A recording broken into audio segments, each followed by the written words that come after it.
Warrior of Mithila Ramchandra series की दूसरी किताब है। पहली किताब राम साइन ऑफ इक्ष्वाकु में हमने राम की स्टोरी पढ़ी और राम के बारे में जाना up until the Sita kidnapping. दूसरी किताब में अब हम सीता की स्टोरी पढ़ेंगे जो कि किंग जनक की अडॉप्टेड डॉटर है। और इस वीडियो में मैं आपको इस किताब का एक रिकैप और रिव्यू देने जा रही हूँ ताकि आपको पता चल जाए कि इस किताब में हुआ क्या था, so that you are ready for the fourth book in the series जो कि इस साल आ रही है, वॉर ऑफ लंका। पहली बुक का जो रिव्यू और रिकैप है वो ऑलरेडी इस चैनल पर मैंने डाल दिया है, जिसे आप डिस्क्रिप्शन में चेक कर सकते हैं। और ये दूसरी किताब क्या होता है, इसमें स्पॉयलर्स नहीं चाहिए तो इस वीडियो को अभी देखना बंद कर दीजिए, बट अगर पूरी कहानी सुननी है तो देखते रहिए। सबसे पहले किताब का वही सीन है सीता की किडनैपिंग का।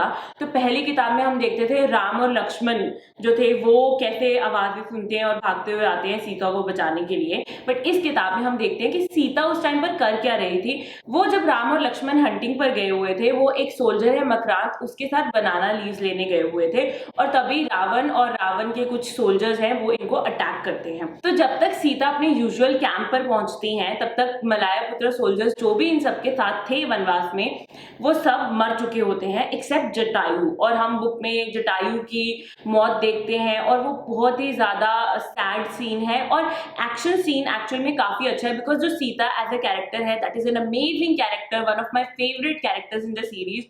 तो वो बहुत ही ब्रेवरी से लड़ती हैं और वो सीन ना जब मैंने पहली बार पढ़ा था, तो पहली बार किताब पढ़ी थी तब बहुत ज्यादा करिज्मेटिक और अच्छा लगा था। इस बार as you will see in the whole recap मुझे ना ये बुक थोड़ी सी अंडरवेलमिंग लगी। जो पहली बार पढ़ी थी ना तब तो ऑसम लगी मुझे, बट इस बार मुझे ऑलमोस्ट सब कुछ पता था, एक बार पढ़ चुकी थी तो एक्सपीरियंस थोड़ा सा नीचे आ गया, but still remains my favourite book.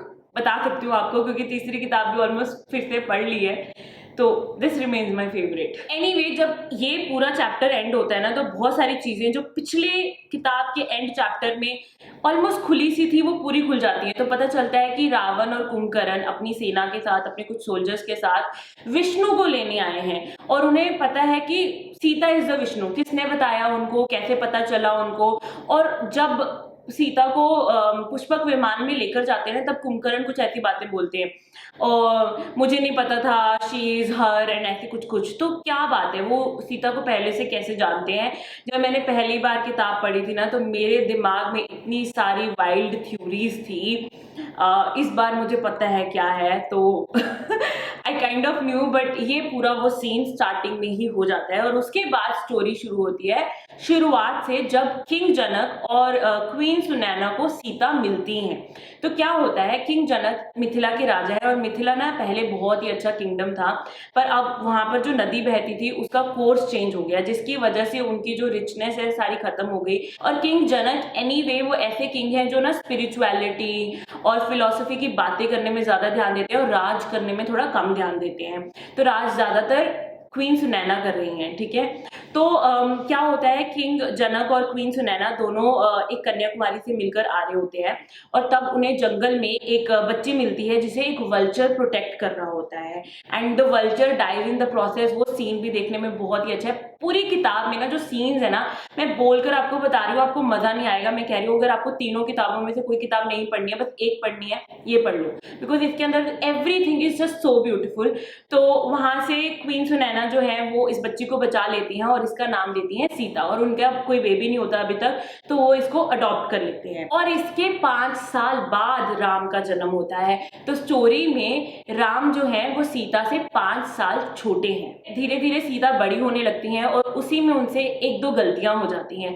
पहले तो एक बार वो स्लम एरिया में चली जाती हैं, उनकी मम्मा उनको बोलती हैं कि मत जाओ वहां पर, बट वो छुप के निकल जाती है। वो राजकुमारी है, वहां पहुंचती हैं and then she gets into trouble.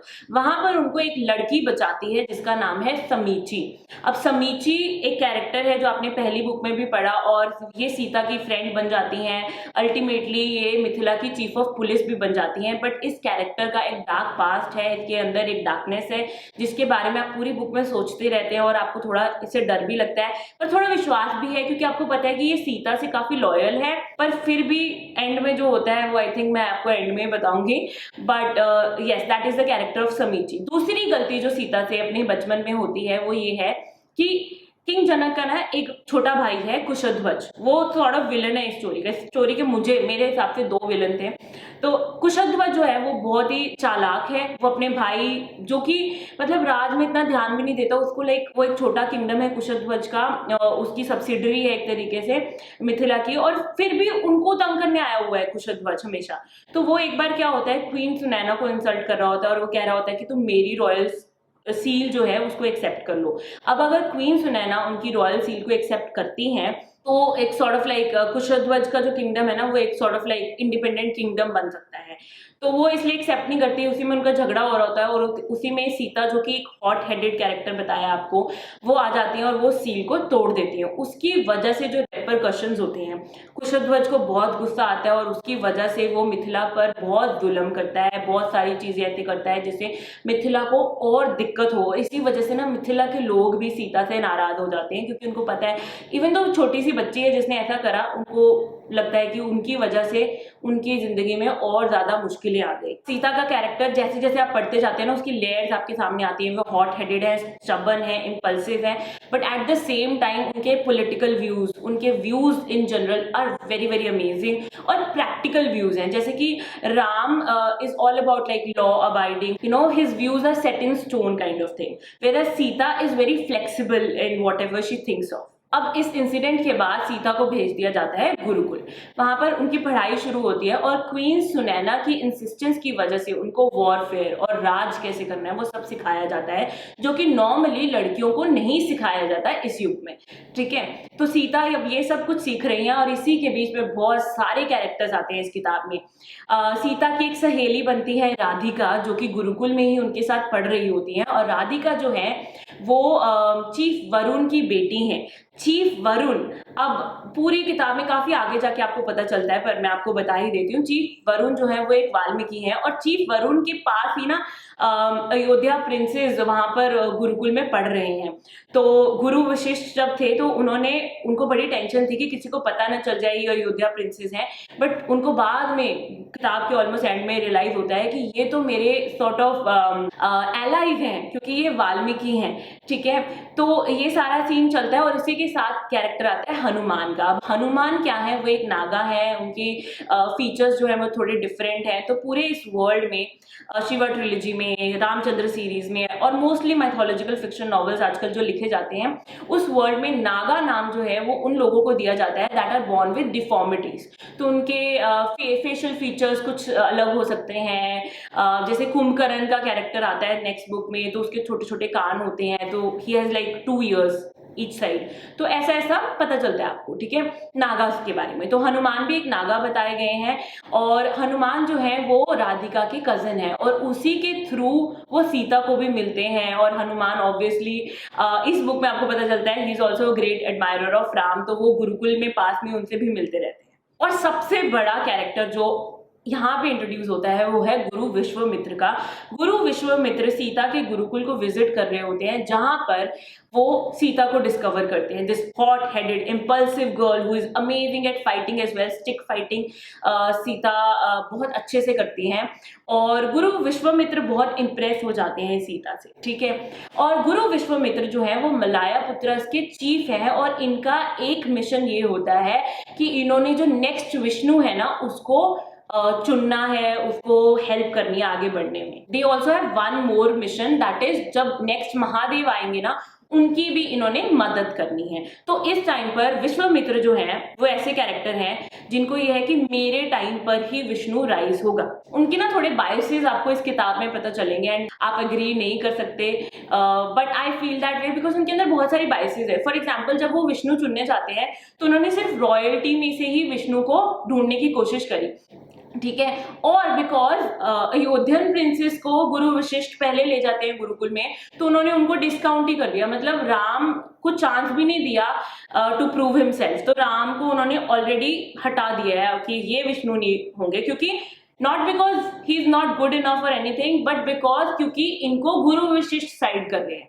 ठीक है, कि गुरु वशिष्ठ और विश्वामित्र के बीच में बहुत बड़ी हिस्ट्री है, बहुत ज्यादा नफरत है उनके बीच में इस टाइम पर, और पूरी किताब में ना थोड़े थोड़े हिंट्स आते हैं कि क्यों इन दोनों के बीच में ऐसा इशू है जिसकी वजह से ये इतना बड़ा कॉज जो इनका सॉर्ट ऑफ धर्म है, ये जो मानते हैं, उसके बीच में भी ये कुछ कुछ उल्टी पुल्टी चीजें कर रहे हैं। और यहाँ पर ना आपको बहुत सारे हिंट्स मिलते हैं। गुरु विश्वामित्र को ना सीता का फेस काफी फेमिलियर लगता है। क्यों लगता है? कहाँ देखा है उन्होंने सीता को? और आपको पता है she is an adopted kid, तो उनके पास्ट के बारे में उनको भी नहीं पता है। तो गुरु विश्वामित्र ऐसा क्या जानते हैं जो किसी और को नहीं पता है? एंड ही फाइनली रियलाइजेस किसका फेस था। बट आप जब ये बुक पढ़ रहे होते हो ना, तो आपके दिमाग में थ्योरीज थोड़ी डिफरेंट ही आती हैं। जब आप सेकंड थर्ड बुक पढ़ोगे तो थ्योरीज चेंज हो जाएंगी। एनीवे, यहाँ पर एक और कैरेक्टर जो इंट्रोड्यूस होता है वो है जटायु का कैरेक्टर। जटायु एक ऐसे कैरेक्टर बन जाते हैं which you just start loving because Sita loves Jatayu as her big brother. वो उनको बहुत ही रिस्पेक्ट से ट्रीट करती हैं। पहले तो वो एक नागा है और इस पूरे वर्ल्ड में नागास को बहुत ही डिसरिस्पेक्ट से ट्रीट किया जाता है, but Sita is a very natural person जो ये भेदभाव में नहीं पड़ती हैं, ठीक है। तो वो उनको बड़े रिस्पेक्ट से ट्रीट करती हैं, उनका एक रिलेशनशिप फॉर्म हो जाता है। And Jatayu plays a huge role in this because जब वनवास पे जाते हैं तो जटायु और उनके मलाया पुत्र सोल्जर्स, कुछ और सोल्जर्स भी राम, लक्ष्मण और सीता को प्रोटेक्ट करने के लिए पीछे जा रहे होते हैं उनके। तो इसलिए पूरा इनका रोल काफी है बुक में और आपको बहुत ही अच्छा लगता है। अब ऑब्वियसली जब एक विष्णु को वेट किया जाता है तो उस टाइम पर बहुत सारी फिलोसफिकल डिस्कशंस होती हैं, ठीक है। तो विश्वामित्र सीता के साथ काफी डिस्कशंस करते हैं जिसमें ना कैंसल कल्चर और रिजिडिटी के बारे में बात करी जाती है। जब ये डिस्कशन कर रहे होते हैं कि भारत एम्पायर जो है वो इतना बड़ा एम्पायर था, वो सेंचुरीज तक चला और फिर 2 जनरेशंस में खत्म हो गया। क्यों हुआ था एम्परर भरत का या भारत का एम्पायर? तो वहां पे बात होती है कैंसल कल्चर की, जहां पर लोगों ने ना बहुत ज्यादा क्षत्रियस को हेट करना शुरू कर दिया, जिसकी वजह से एक नॉर्म बन गया कि वायलेंस बुरी है और नॉन वायलेंस अच्छी है। पर ऐसे रिजिड और कैंसल कल्चर की वजह से जब बाहर से इन्वेडर्स आए ना, और वो बारबेरियंस थे, जब उन्होंने अटैक करा इस एम्पायर पे जो कि बहुत साल पहले है, इस बुक के वर्ल्ड से बहुत साल पहले एग्जिस्टेड था, तब क्या हुआ? तब ये लोग फाइट ही नहीं कर पाए इन बारबेरियंस को और जिस वजह से ये पूरा एम्पायर खत्म हुआ। तो यहाँ पर ये सारी बातें होती हैं और हमें सीता के व्यूज के बारे में पता चलता है। तो आई वुड से इस बुक का जो मैसेज है दैट इज बैलेंस, जो कि बार बार इस बुक में उभर कर आता है कि किसी भी तरीके की सोसाइटी हो, किसी भी तरीके के व्यूज हो, उसमें बैलेंस होना चाहिए। आप क्षत्रियों को ऐसे ही हेट नहीं कर सकते। आप अब जैसे इनके वर्ल्ड में ट्रेडर्स को बहुत ज्यादा हेट किया जाता है, उसी वजह से इतने सारे ट्रबल्स होने शुरू हुए हैं।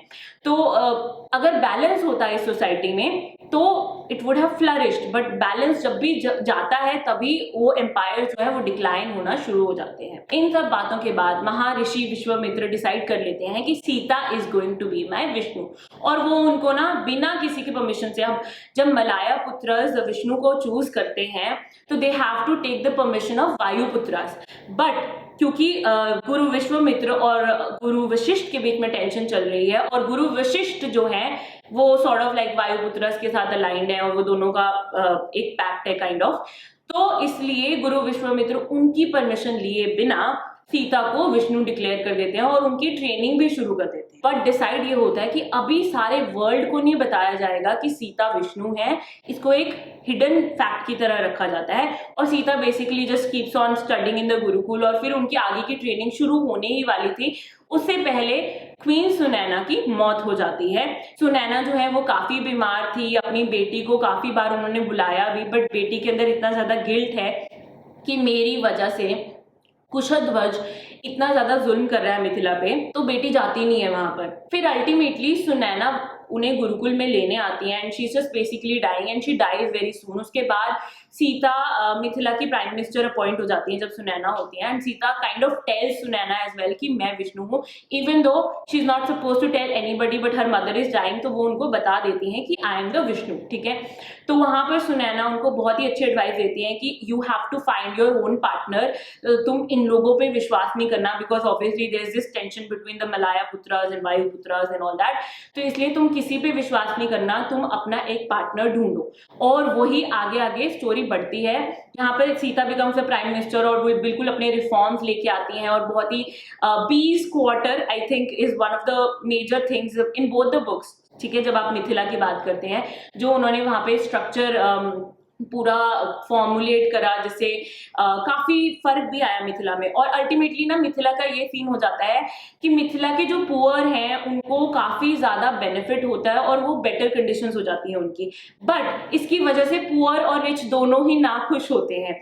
पुअर इसलिए नाखुश है क्योंकि उनको और ज्यादा अमीर होना है, वो थोड़े से अमीर हो गए हैं बट उनको और अमीर होना है। और अमीर इसलिए नाखुश है क्योंकि अब उन्हें चीप लेबर नहीं मिलती है, तो इसलिए अमीरों का स्टैंडर्ड थोड़ा गिर गया और पुअर को है कि हमारा स्टैंडर्ड और बहुत बढ़ता जाए। तो एक ऑलमोस्ट लाइक ऐसा, मतलब आपको काफी कुछ सीखने को मिलता है इन सब स्टोरीज से ना, कि कैसे even though she changes their lives, थोड़े से अनग्रेटफुल ही होते हैं उसकी तरफ। पहले भी अनग्रेटफुल है कि अच्छा इस लड़की की वजह से हमारे साथ यही जुल्म हो रहा है, बट लाइक अल्टीमेटली अगर आप सोचो तो नदी चेंज हो गई, उसने क्या करा उसमें, है ना। और कुशध्वज आता है, उसने क्या इसमें करा। बट अल्टीमेटली सीता को ब्लेम करते हैं और उसके बाद even though she does so good for them, वो फिर भी नाखुश ही रहते हैं। इसी के बीच में सीता जो है वो अपनी एज अ विष्णु ट्रेनिंग पे भी निकल पड़ती हैं, जहां पर वो बहुत सारे गुप्त रूप में बहुत सारा ट्रैवल करती हैं just to learn from Guru Vishwamitra and Malaya पुत्रस। और इसी के बीच में ना वो उनकी कैपिटल में भी जाती हैं, अगस्त्य कुटुंब। ये ना एक ऐसी सॉर्ट ऑफ हिडन सिटी है जहां पर मलाया पुत्रस रहते हैं, उनकी कैपिटल जो है। और पूरा जो सीन है सीता के अगस्त्य कुटुंब में एंट्री से लेकर बिल्कुल सिटी में जब वो एंटर करती है ना, और वहां पर ना लोग, बिकॉज उनके विष्णु आ रहे हैं, जो नए इस टाइम पर विष्णु है वो आ रहे हैं, तो लोग उनका इतना अमेजिंग तरीके से स्वागत करते हैं और इतनी सारी चांटिंग होती है। लाइक एक एक बार ना वो सारे विष्णु का नेम लेते हैं और वो जो सेक्शन है इस बुक का, उसको पढ़कर आप इतने मेस्मराइज फील करते हो, आपको मजा आ जाता है, मतलब डिवाइन तरीके से मजा आ जाता है। एक होता है ना आपने अच्छा सा थ्रिलर पढ़ा, कोई क्राइम स्टोरी पढ़ी, तो वो वाला थ्रिल नहीं, एक just you feel so spiritual inside and you feel so good about reading these passages in the book. तो मुझे ये सीन बहुत अच्छा लगा, ये one of my favourite, the favourite scene of the book है। बहुत ही प्यारा है पढ़ने में। सो अगर आप इसको रीड कर रहे हैं तो उस सीन को बहुत आराम से पढ़िए, बहुत मजा आएगा आपको पढ़कर। एनीवे, अब सीता क्या डिसाइड कर लेती है, उनको अपना पार्टनर ढूंढना है और उन्हें ये भी पता है कि गुरु विश्वामित्र और वशिष्ठ के बीच में ये प्रॉब्लम है। और वशिष्ठ ने राम को चूज करा है। अब क्या है कि राधिका जो है चीफ वरुण की बेटी है, तो वो बिल्कुल पास में ही रहते हैं अयोध्यन प्रिंसेस के गुरुकुल के, तो वो सारी न्यूज ना सीता को पहुंचाती रहती हैं। तो सीता को ये भी पता है कि गुरु वशिष्ठ राम और भरत के बीच में चूज करने की कोशिश कर रहे थे और अब उन्होंने राम को चूज कर लिया है। सीता को ये भी पता है, सीता को राधिका और भरत की स्टोरी के बारे में भी पता है। आपको राधिका का नाम पिछली बुक से याद होना चाहिए, because Bharat actually false in love with Radhika, but Radhika उनको मना कर देती है।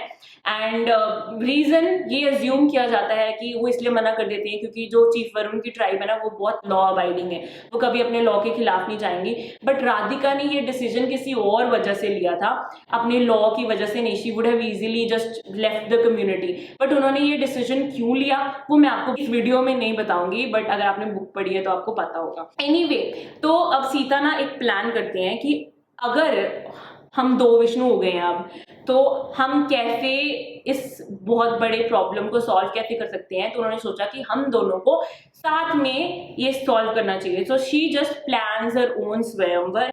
वो गुरु विश्वामित्र को बोलकर राम को बुलवाती हैं मिथिला में, ठीक है। और विश्वामित्र इसके पूरे खिलाफ हैं। आपको पता है वो एंड में क्या करते हैं, I think you already know now, but फिर भी ना सीता अपना, because now she is the Vishnu, वो थोड़ी सी अपनी पावर को यूज कर ना कंट्रोल कर लेती हैं मलाया पुत्र को, और राम आ जाती हैं और शी इज लाइक राम से मिलती हैं। अब पता है जब आप राम साइन ऑफ इक्ष्वाकु पढ़ते हो तो राम के लिए नहीं एक बहुत ही स्पिरिचुअल और बहुत ही अमेजिंग टाइम था where he finds that women whom he could bow down to, ठीक है। तो उनका यही था कि मुझे ऐसी लड़की से शादी करनी है जिसके सामने मैं झुक जाऊं। और वो जो पूरा सीन है, the way he meet Sita and falls in love with her, वो बहुत ही अमेजिंग है ना।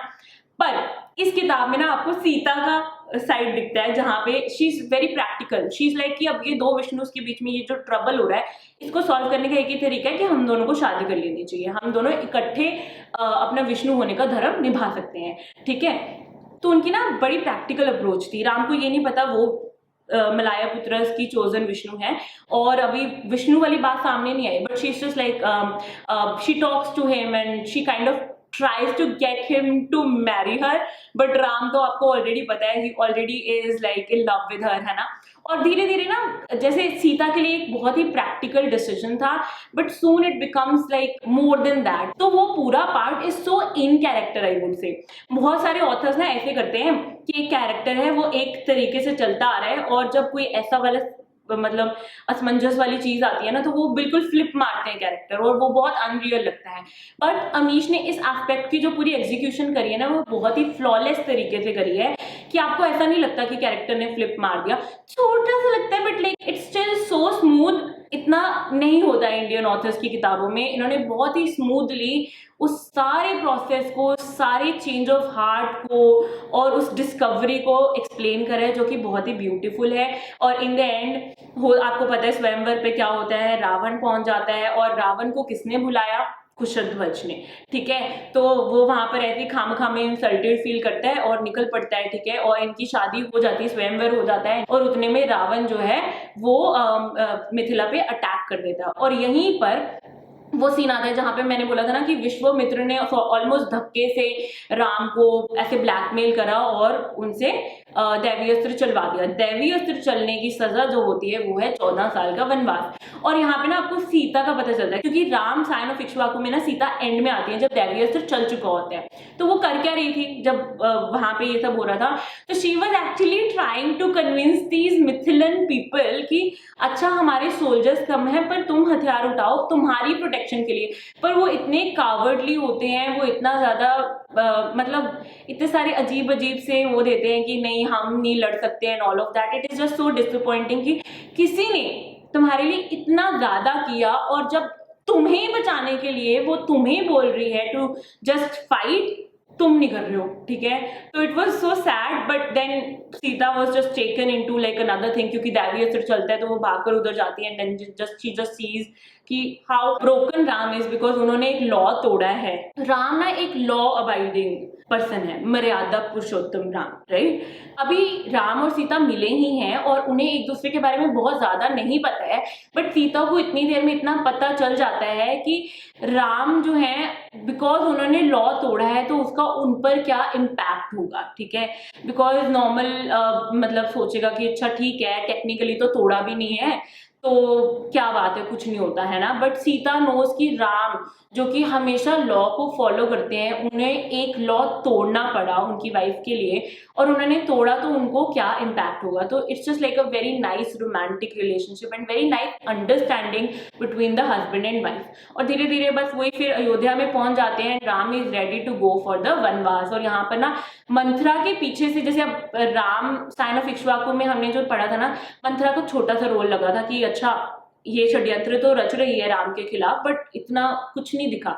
इसमें आपको और ज्यादा दिखा कि मंथरा ने क्या क्या करा, जिसकी वजह से you know she just insured कि राम वनवास में चले जाए। और वहां पर उनको मरवाने का भी उसका प्लान था, जो कि फेल हो जाता है। यहाँ पे एक असैसिन आता है मारा, उसके बारे में मैंने बात नहीं करी, बट करनी जरूर चाहिए, बिकॉज मारा का जो सीन था, फर्स्ट उसने ना कुशध्वज के प्राइम मिनिस्टर सुलोचन को मारा था, ठीक है। मारा ने सुलोचन को मारा, और उसका नाम मर भी हो सकता है by the way, like English में पढ़ते हो ना आपको पता नहीं चलता कि हिंदी नेम कैसे ज्यादा प्रोनाउंस होंगे। बट उसका जो सीन था, जैसे उसने सुलोचन को मारा ना, oh my god, that scene is just so artistic.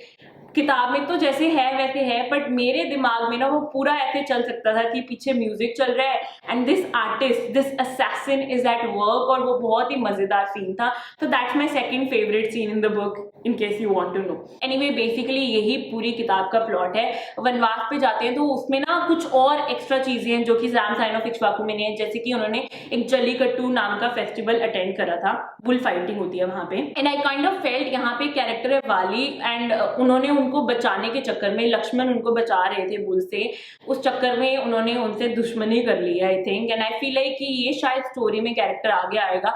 Actual Ramayan में ये कैरेक्टर है कि नहीं है मुझे नहीं पता, I don't remember, but let's see इनका क्या कैरेक्टर आता है, अगर आता है तो। और पूरा हमने वही सारा, अब वनवास वाला भी काफी आई वुड से कि इतना पोर्शन तो है बुक में, और वो भी हमने पूरा पढ़ा। And it's nice that it's kind of different from what is there in Ram scion of Ikshvaku, because time तो सेम है ना, बट स्टिल वो थोड़ा डिफरेंट है और काफी अच्छा है पढ़ने में। एनीवे, ये है सीता वॉरियर ऑफ मिथिला का रिकैप। ऑनेस्टली ये मेरी ऑब्वियसली फेवरेट बुक है पूरे 3 किताबों में से जो मैंने अब तक पढ़ी है, बट मुझे याद नहीं था कि इसमें मैंने क्या क्या पढ़े, मुझे याद नहीं था कि इसके अंदर कितना थ्रिल, कितनी अनसर्टेनिटीज है। और एक मुझे ना थोड़ा सा बुरा भी लगा इस बात पे कि इसमें ना बहुत सारी ऐसे ओपन एंडेड लाइन्स हैं। विश्वामित्र ने सीता का चेहरा कहीं देखा है और फिर थोड़े चैप्टर्स के बाद उनको याद आ गया उन्होंने सीता का चेहरा कहाँ देखा है, मतलब उसका ऐसे ऐसे छोड़ा हुआ है, but obviously to create suspense, but after a point ना वो बहुत ज्यादा हो जाता है क्योंकि उनके थॉट्स ऐसे थे, सोच रहे हैं and then dot dot dot, सोच रहे हैं डॉट डॉट डॉट, अच्छा हमें आगे तो बताओ, लाइक ऐसे 2-3 हो तो बात है, बट इतनी सारी थी तो I kind of felt like it was overdone. But otherwise ये किताब बहुत ही अच्छी है। अगर आपको स्ट्रॉन्ग फीमेल कैरेक्टर्स अच्छे लगते हैं ना तो आपको ये किताब जरूर पढ़नी चाहिए। एंड आई वुड डेफिनेटली से अगर तीनों में से सिर्फ एक किताब पढ़ोगे ना दोबारा वॉर ऑफ लंका आने से पहले, तो ये किताब पढ़ो क्योंकि ये मेरी फेवरेट है, ठीक है। आई वुड से अगस्त्य कुटुंब वाला जो पार्ट है बुक का, जलीकट्टू फेस्टिवल वाला पार्ट है, गुरु विश्वामित्र और वशिष्ठ के बीच में ना काफी सारी पुराने टाइम के कुछ विजन्स से आते रहते हैं बुक के अंदर, वो है। और मिथिला के जो इतना सारा चेंज लाया सीता ने, उसका एक्चुअल में रिएक्शन क्या था लोगों का, वो सारे जो पार्ट्स है ना बुक के, उन्होंने इस बुक को बहुत ज्यादा इंटरेस्टिंग बना दिया। जैसे कि राम साइन ऑफ इक्ष्वाकु ने एक बहुत ही सीधे तरीके की बुक है, आई वुड से काफी चीजें आपको पता है एक्सपेक्टेड हैं, जैसे राम ने बहुत सारे रिफॉर्म्स लेके आए, ठीक है, तो उसका रिजल्ट क्या हुआ आपको पता है। बट जब सीता वॉरियर ऑफ मिथिला में वो सारे ऐसे ऐसे अलग तरीके के थोड़े से बट रिफॉर्म्स आते हैं तो उसका रिएक्शन अलग ही होता है। तो इसके अंदर ना बहुत सारी अलग तरीके की, बहुत सारी अनएक्सपेक्टेड चीजें हैं जिसकी वजह से ये किताब definitely Ram scion of Ikshvaku से ज्यादा अच्छी है। और yes, this is it for this book review. I really hope ये बहुत ज्यादा लंबा नहीं हो गया हो, बट आपने पूरा देखा हो। अगर आपने पूरा देखा है तो मुझे नीचे कॉमेंट कर जरूर बताएं। And yes, that is it. अगर आपको ये वीडियो अच्छी लगी और आपको किताबों के बारे में वीडियोस देखना अच्छा लगता है तो आप मेरे चैनल को जरूर सब्सक्राइब करें और इस वीडियो को अपने फ्रेंड्स के साथ भी जरूर शेयर करें। And yes, that is it. This is Manpreet signing off. I will be back with another video very soon.